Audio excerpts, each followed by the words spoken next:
Ama, patawarin sila sapagkat hindi nila nalalaman ang kanilang ginagawa. Ito ba yun? Parang ikaw pa din yung pinapanigan. Pero yung kapatid ko, lumaki ba na meron sa mana? Wala na, no? Wala naman. Sanayan na lang, ano? Sanayan na lang.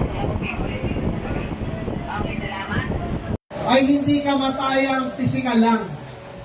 Ang sinasabing kamatayan dito ay kamatayang espiritual.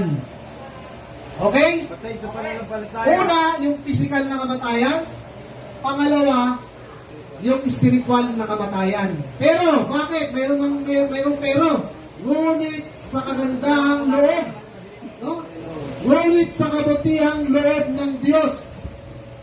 Sino? Binigay niya si Kristo na regalo. Walang bayad.